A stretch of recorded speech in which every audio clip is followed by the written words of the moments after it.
Amén. Dios les bendiga. Qué bueno es poder compartir este tiempito con nosotros, juntos, y saber que el Señor está en medio de nosotros. Amén. Es lo que a nosotros nos garantiza su presencia en medio de nosotros, una garantía. Es el cumplimiento de su promesa, que Él está vivo, que Él está a la diestra de Dios, reinando con poder. Su presencia en medio de nosotros. Amén. Vamos a abrir nuestras Biblias. Vamos a mirar algunas escrituras en este día, esperando que el Señor nos hable.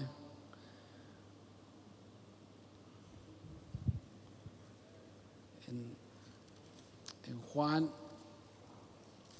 veníamos escuchando la palabra el fin de semana sobre la resurrección del Señor, las pruebas indubitables de Dios, las muestras de Jesús hacia sus discípulos durante 40 días. Pero me llamaba la atención una parte muy interesante que no podía continuar con la vez que me tocó compartir un fin de semana, que está en Juan 16. Ahí nomás, volvemos a Juan 16. Jesús anticipando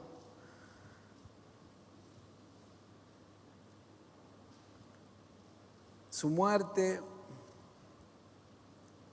dándole la primicia a los discípulos y algunas directivas, con los siguientes versículos. Juan 16, 1. Dice: estas cosas os he hablado para que no tengáis tropiezo. El 2, os expulsarán de las sinagogas, y aún viene la hora cuando cualquiera os mate, pensará que rinde servicio a Dios. Y harán esto porque no conocen al Padre ni a mí. Y eso me llamaba la atención a mí, porque dice enfáticamente, aclara a través de esta circunstancia, dice: porque no me conocen a mí ni conocen al Padre. Evidentemente todavía no venía el Espíritu Santo, pero era una ignorancia de la vida de Dios, una negación de que la gente, los sacerdotes, no querían reconocer a Jesús como el Mesías enviado por Dios. Entonces dice que cualquiera que os mate pensará que rinde servicio al Señor, y harán esto porque no conocen al Padre ni a mí. Jesús aclara esto y dice: lo harán porque no me conocen. Entendemos que había una resistencia en la gente, en los maestros, en la ley, resistencia en querer reconocer a Jesús como el Mesías. Había evidencias, había milagros, habría sabiduría, habría palabra de ciencia, habría sanidades, había todo lo que acompañaba al Mesías. Pero los sacerdotes, los maestros de alta curnia, no estaban decididos a no reconocer a Jesús como el Mesías. El entorno religioso, político, había idealizado a un otro Mesías, no como el Jesús. Estaban esperando a otro Mesías. El entorno político había interpretado y había imaginado a un Jesús, a un Mesías, a un enviado por Dios, desde una estructura económica quizás, de una estructura política, de una estructura religiosa, no como Jesús. Los sacerdotes velaban por sus intereses. Ser un sacerdote, ser un sumo sacerdote era de mucha autoridad.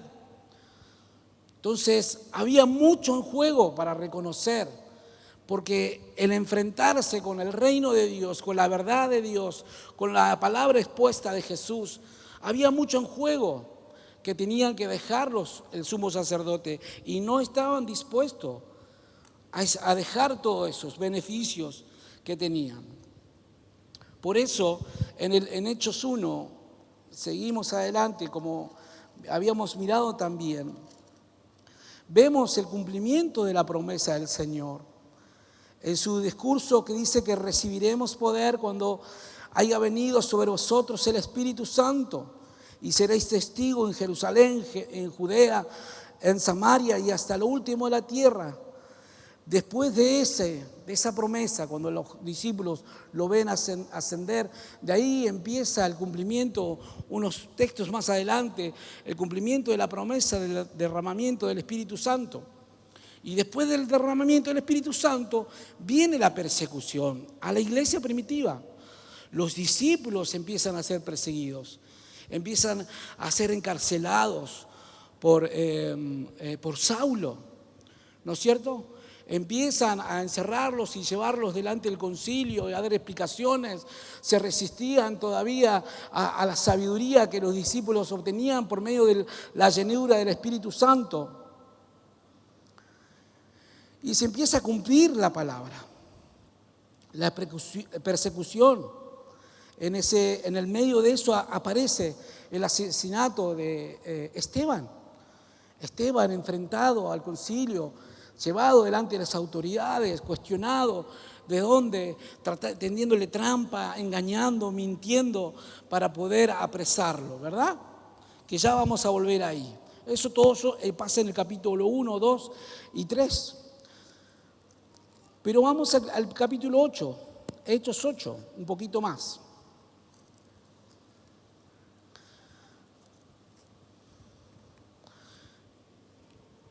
Hechos 4 y 5 dice, pero los que fueron esparcidos, hablando de la persecución en la iglesia primitiva, los que fueron esparcidos iban por todas partes anunciando el evangelio.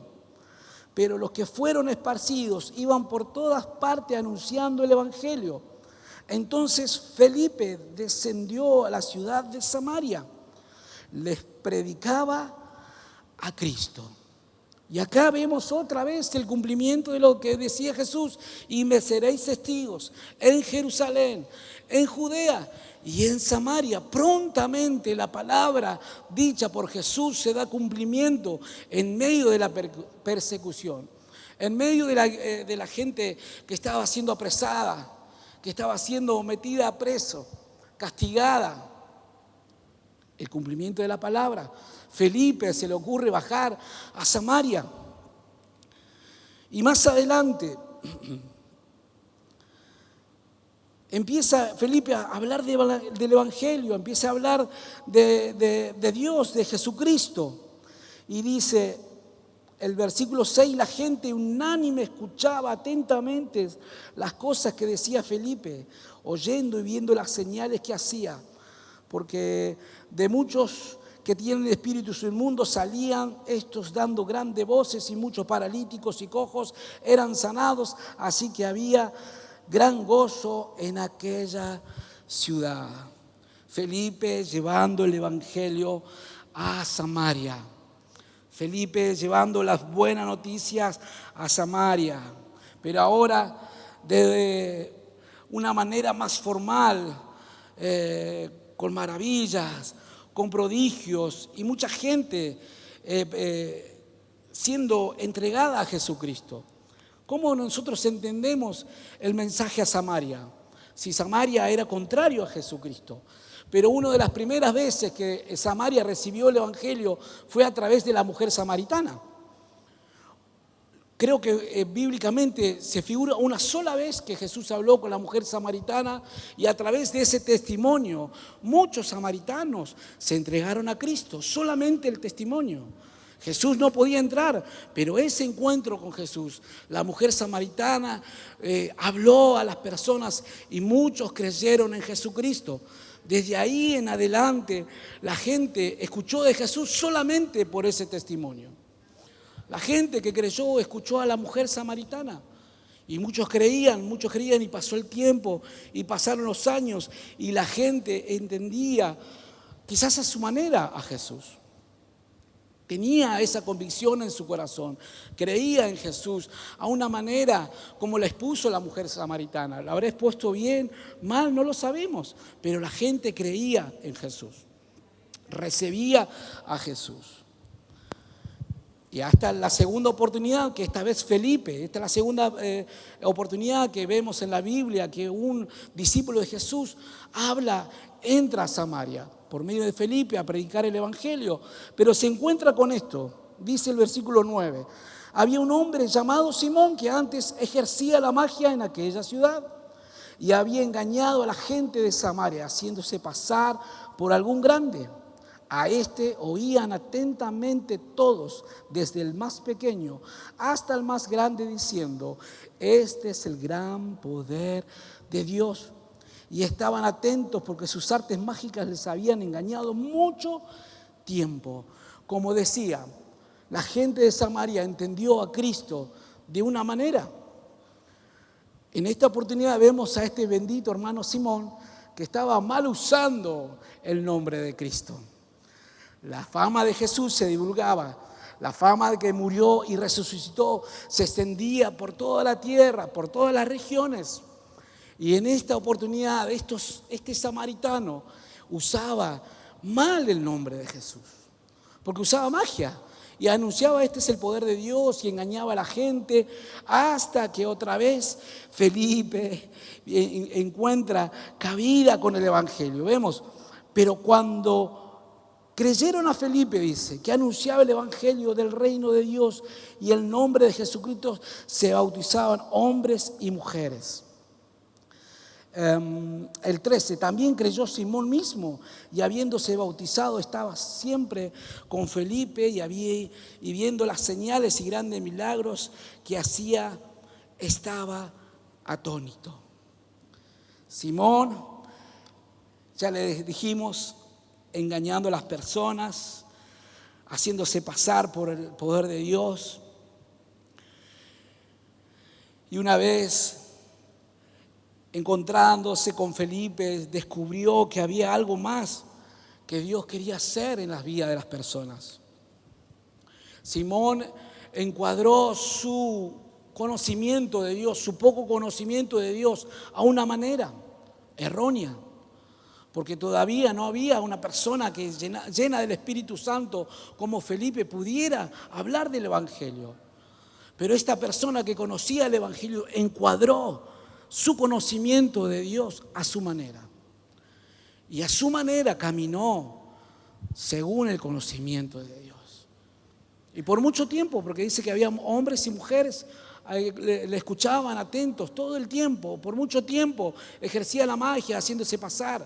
Entonces muchas veces nos encontramos con personas, nos encontramos a veces con nosotros mismos en situaciones que pareciera que nosotros estamos encuadrando a un Dios a nuestra imagen y nuestra semejanza. Porque queremos que el Señor nos sane, queremos que el Señor nos provea, queremos sanidad, queremos liberación, queremos restauración, queremos muchas cosas. Pero lo encuadramos a este Dios a nuestra manera, sin entender que Dios quiere mucho más que suplir nuestras necesidades. Quiere mucho más que darte lo que vos estás necesitando, problema económico, salud, restauración, esto y lo otro. Dios quiere mucho más. Por eso Felipe entra con el poder del Evangelio a hablar y muchos fueron convertidos. Y Felipe, aún entendiendo lo poco que entendía, descubrió que había más allá que engañar a la gente. Descubrió que solamente por mucho tiempo había encuadrado el conocimiento de Dios. Quizás Simón era uno de los cuantos que creyeron el testimonio de la mujer samaritana. Y por ese conocimiento él hablaba del Señor, engañando a las personas. Pero Simón encuadró lo que conocía de Dios para beneficio, no para extender el reino de Dios. Encuadró su conocimiento conforme a lo que él necesitaba. Acá yo puedo sacar tajada a la gente que me presta atención, yo puedo cobrar, recibir retribución de los poderes, de las artes mágicas, y puedo en nombre de Dios, pero prontamente el Evangelio vino a deshacer las obras del infierno, porque era engañoso el Evangelio. Entonces, seguimos leyendo ahí. El 14 dice: cuando los apóstoles que estaban en Jerusalén oyeron que en Samaria había recibido la palabra de Dios, enviaron allá a Pedro y a Juan, los cuales habiendo venido oraron por ellos para que recibiesen el Espíritu Santo, porque aún no había descendido sobre ninguno de ellos, sino que solamente habían sido bautizados en el nombre de Jesús. Tenían el bautismo, conocieron al Señor, pero faltaba el Espíritu Santo. El Espíritu Santo que les revelaría la persona de Cristo en el corazón, en la mente, transformando, cambiando, trayendo convicción de pecado. Le faltaba eso. Había evangelio, había bautismo, pero faltaba el Espíritu Santo.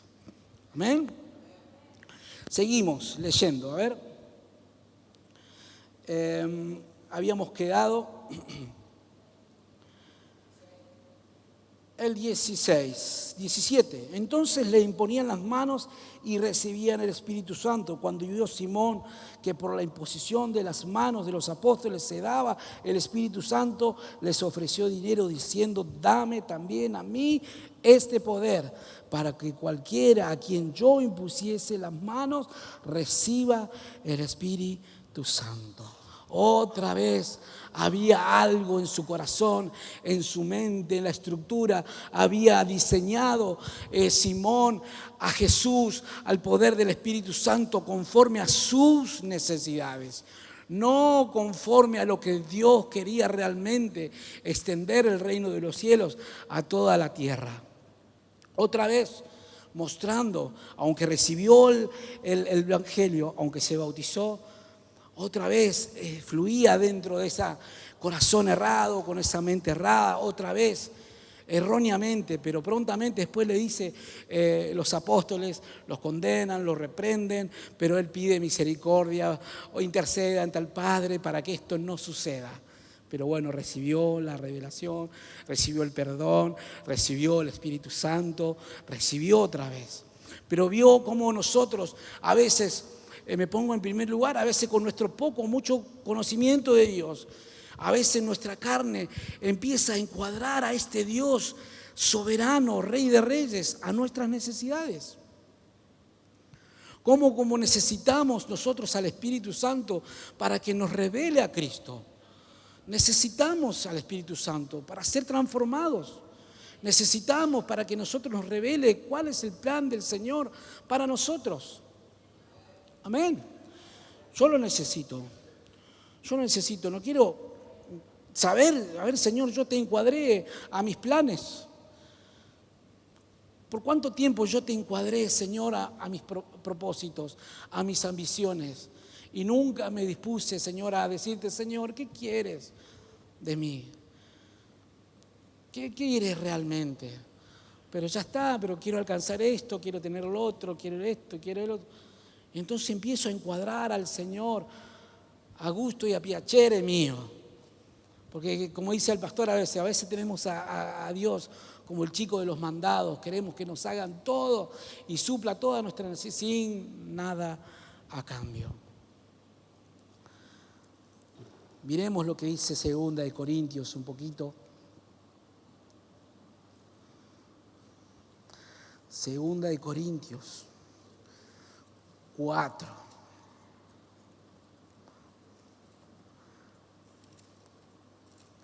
Y a veces nuestras ambiciones luchan con los propósitos del Señor, los planes. El pecado, nuestras preocupaciones, lo que nosotros deseamos, normalmente en un 80%, nuestras ambiciones a veces no tienen nada que ver con lo que Dios quiere para nosotros.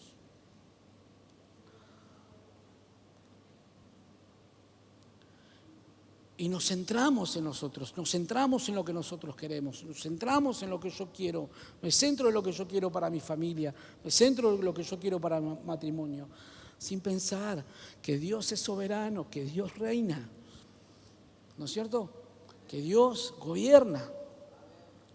Y el infierno sabe eso, el infierno sabe que usted lucha, que yo lucho, que yo soy fácil a veces de convencer en mi mente. Me convenzo a mí mismo y dialogo conmigo mismo y dice, no, la verdad sí que, sí, Daniel, vamos para acá, total, nadie se va a dar cuenta. Y el infierno empieza a batallar con los planes, con los propósitos del Señor, con el llamado en el corazón, con los planes que Dios tiene para nosotros. Y empieza, como dice la palabra, a enceguecer nuestro entendimiento. ¿Y quién es el que gobierna este siglo? ¿Quién es el que gobierna este siglo? El diablo, ¿no es cierto?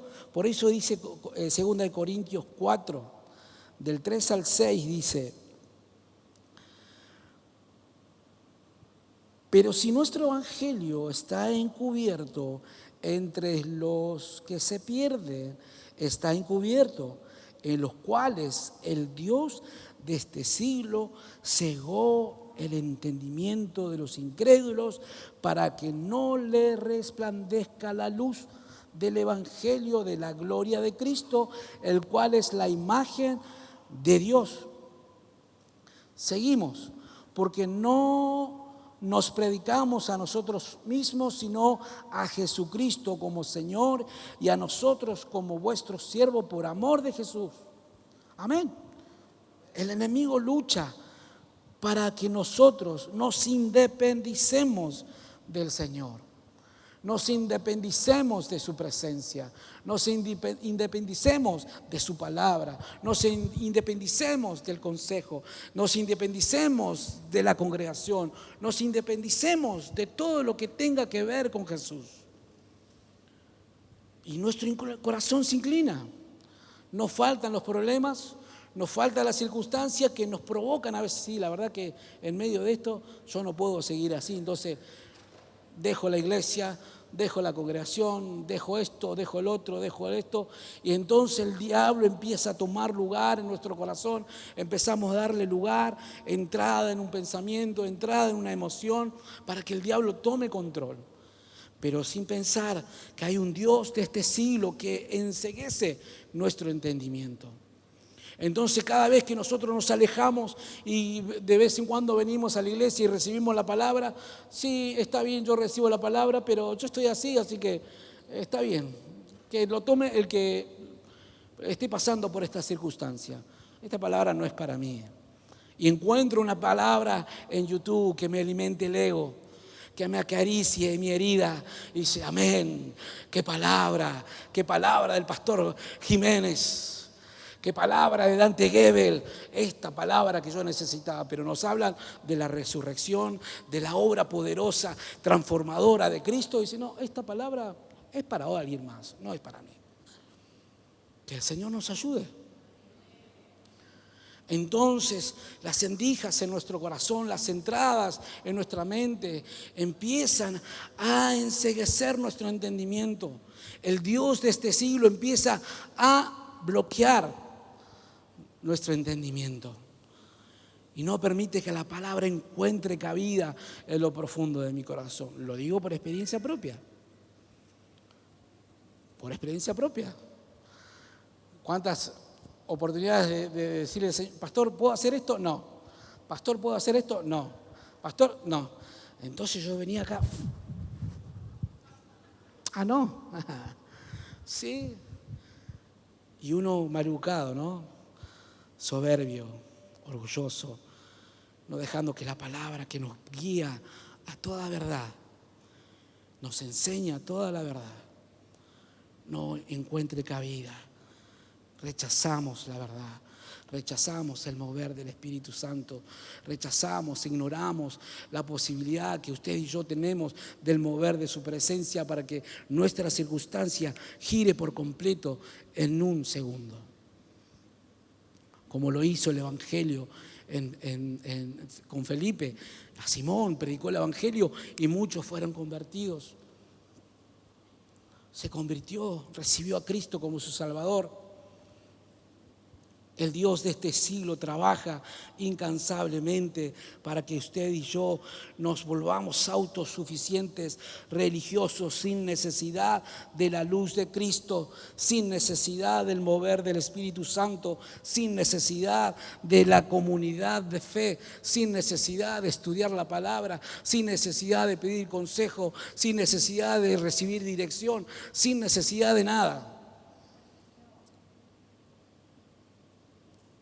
Nos volvemos autosuficientes.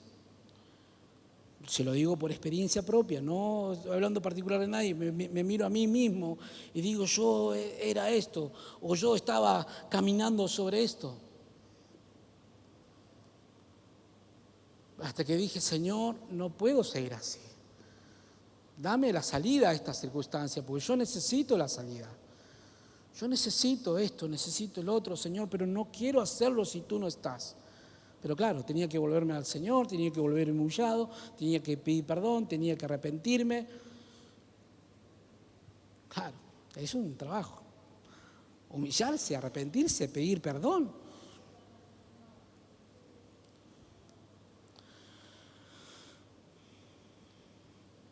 Por eso es que por medio de su Espíritu Santo nosotros conocemos todo de Él. Recibimos la revelación de la persona de Cristo, el conocimiento de la gloria de Dios por medio de Jesucristo.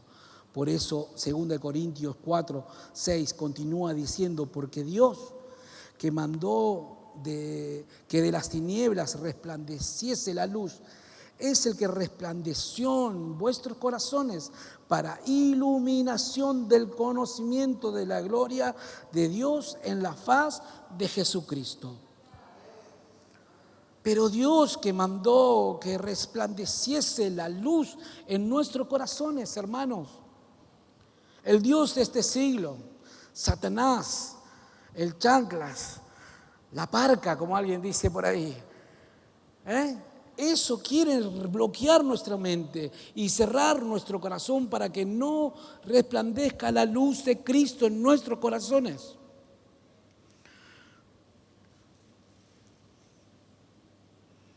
Necesitamos el conocimiento de Dios por medio de su Espíritu Santo. Por eso Hechos 6, mire lo que pasaba acá. Hechos 6. Ahí nomás cerquita.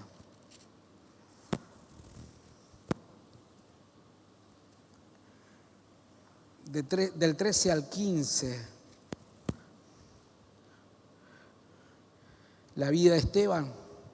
Dice así, miren. Y pusieron testigos falsos que decían, este hombre no cesa de hablar las palabras blasfemas contra este lugar santo y contra la ley. Pues le hemos oído decir que Jesús de Nazaret destruirá este lugar y cambiará las costumbres que nos dio Moisés. Entonces todos los que estaban sentados en el concilio, al fijar los ojos en él, vieron su rostro como el rostro de un ángel. Resulta que habían elegido a Esteban, hombre justo, hombre lleno del Espíritu Santo, pero hablaba con denuedo, hablaba con ciencia, pero esto les molestaba a la gente, le molestaba al sumo sacerdote, le molestaba a los maestros de la ley. Entonces empezaron a levantar calumnias en contra de este hombre Esteban, jactándose, mire usted, presta atención porque me llamaba la atención esto, jactándose de la ley de Moisés, jactándose de haber guardado la palabra, de los antepasados, de lo inicio de la historia, jactándose. Habla mal de Moisés, habla mal de Dios. Estudiadores de la palabra, conocedores por lo menos de las letras, jactándose, diciendo, habla mal de Moisés. Pero más adelante, el versículo 7, empieza Esteban a presentar defensa, llevándolos a ellos, al pueblo, a la gente que lo escuchaba, a la gente que lo acusaba, llevándole a la historia del inicio, llevándoles, hermanos, dice el versículo 32, entre tantas, todo el capítulo está muy lindo, recordándole todas estas cosas. Dice, le recordó el versículo 32, 7:32. Yo soy el Dios de tus padres, el Dios de Abraham, el Dios de Isaac y el Dios de Jacob. Y Moisés, temblando, no se atrevió a mirar.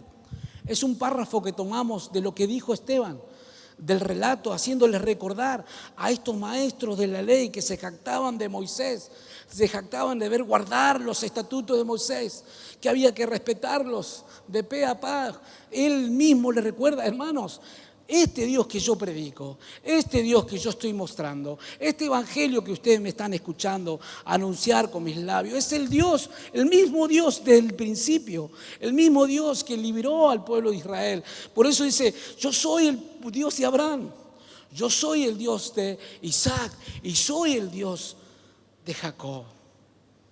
Por eso trataba de persuadirlos y que ellos recuerden que ese Dios que hablaba en el Antiguo Testamento, que sus padres, que los antepasados, era el mismo Dios que él quería anunciar. De ese Dios se trataba el Evangelio, que quería anunciarles. Pero aún así, más adelante dice que crujían sus dientes. Dice a partir del 54, oyendo estas cosas, se enfurecieron en sus corazones y crujían los dientes contra él. Pero Esteban, lleno del Espíritu Santo, puesto los ojos en el cielo, vio la gloria de Dios y a Jesús que estaba a la diestra de Dios y dijo, he aquí, veo los cielos abiertos y al Hijo del Hombre que está a la diestra de Dios. Entonces ellos, dando grandes voces, se taparon los oídos y arremetieron a una contra él, y echándole fuera de la ciudad le apedrearon, y los testigos pusieron sus ropas a los pies de un joven que se llamaba Saulo, y apedreaban a Esteban mientras él invocaba y decía, Señor Jesús, recibe mi espíritu, pues. Y puesto de rodillas clamó a gran voz, Señor, no le tomes en cuenta este pecado. Y habiendo dicho esto, durmió.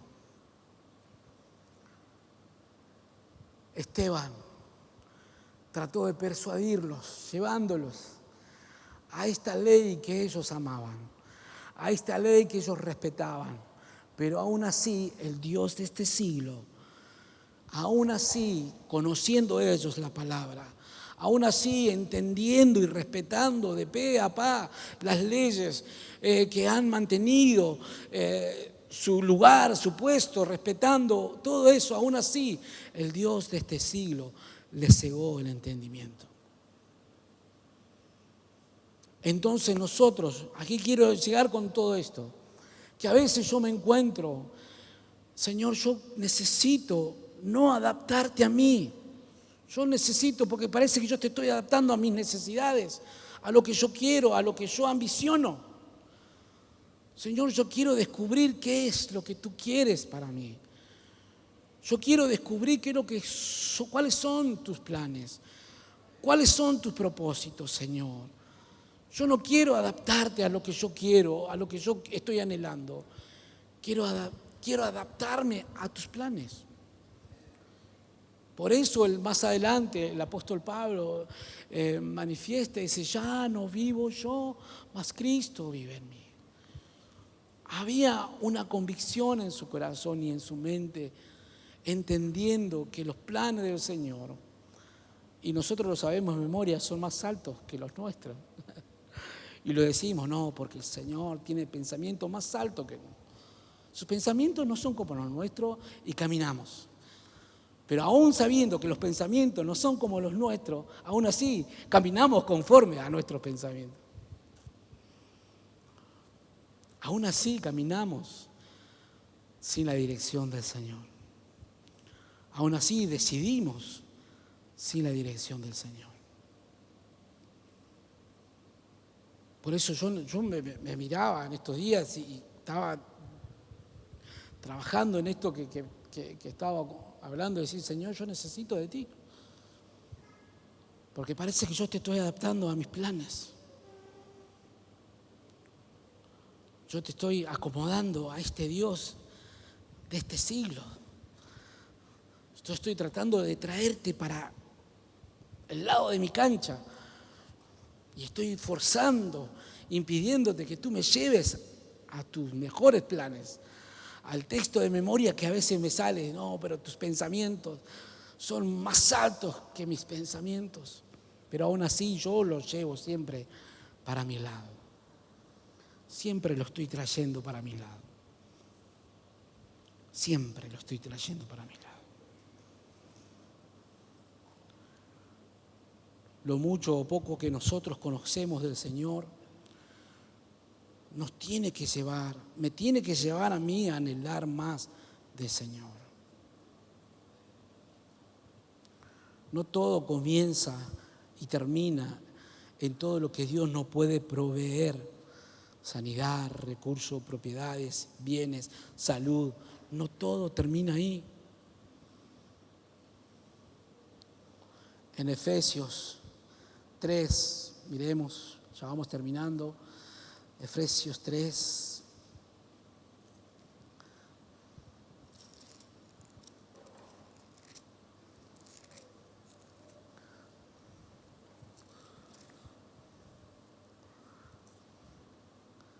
Efesios 3:14.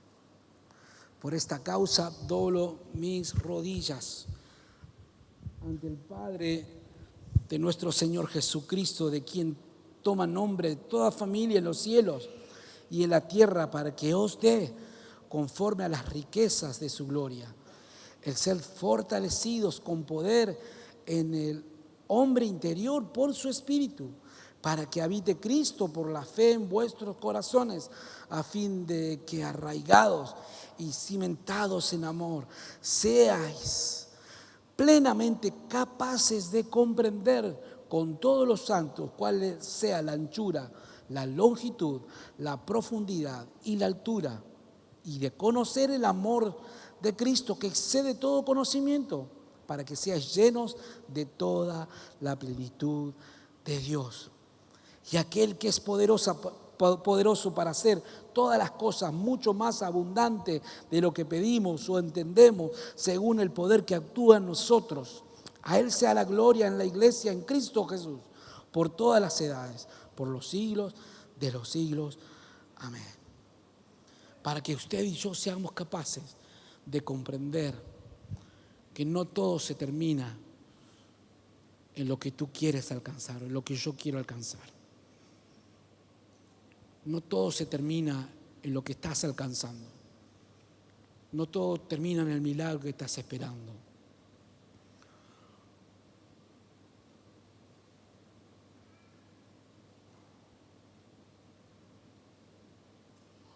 Alguien nos conversaba y nos decía que a veces una sanidad no cambia a las personas. Un milagro no cambia. Una provisión de recursos, de trabajo, no cambia a las personas. El único que puede producir cambios es el Señor. Podemos orar. Y sin duda que el Señor lo ha hecho. Milagros, prodigios. Pero en muchas oportunidades, un milagro de provisión, una restauración matrimonial, una restauración económica, una provisión de un vehículo, no me cambia. El único que puede transformar nuestros corazones es el Señor.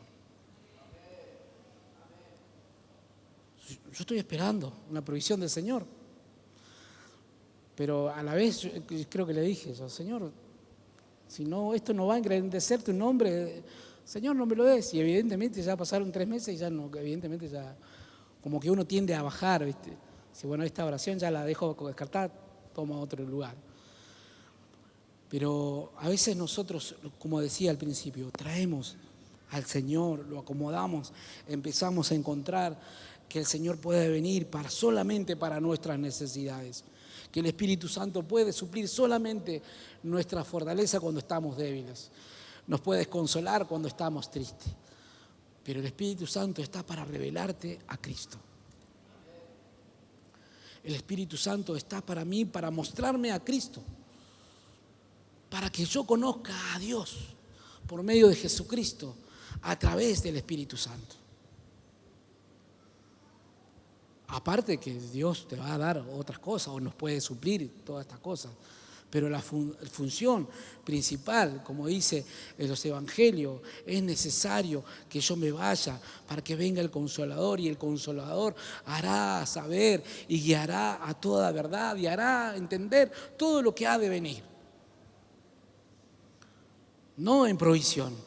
Hará entender toda tu provisión que vas a tener, la restauración, todo lo que usted espera, vas a tener problemas económicos, pero ahí va a estar el Espíritu Santo supliendo tu problema económico. No, dice, Él tomará de lo mío y lo hará saber. Él tomará y Él escuchará y dirá todo lo que escuche, dice, en el cielo, y los impartirá para ustedes. Está hablando del Señor. Está hablando del conocimiento de la plenitud de Cristo que usted y yo necesitamos entender. Porque el Espíritu Santo a usted le hace capaz de comprender cuál sea la anchura, la longitud y la profundidad del conocimiento de Cristo. De eso se trata. Para mí. No es solamente que quiero tener esto y lo otro y lo otro. Yo tengo que buscar al Señor para conocer a Dios. Y podemos hacer muchas cosas sin el Espíritu Santo. Podemos viajar, ir, volver, alcanzar esto, alcanzar lo otro. Podemos pasar la vida siendo ambiguo en esta relación con Cristo. Podemos pasar toda la vida, podemos contar nuestros años, pero lo único que no podemos hacer sin el Espíritu Santo es entrar al reino de los cielos. Lo único que no podemos hacer. Y podemos pasar la vida sin el Espíritu Santo. Tener el entendimiento entenebrecido. Caminando un camino de fe.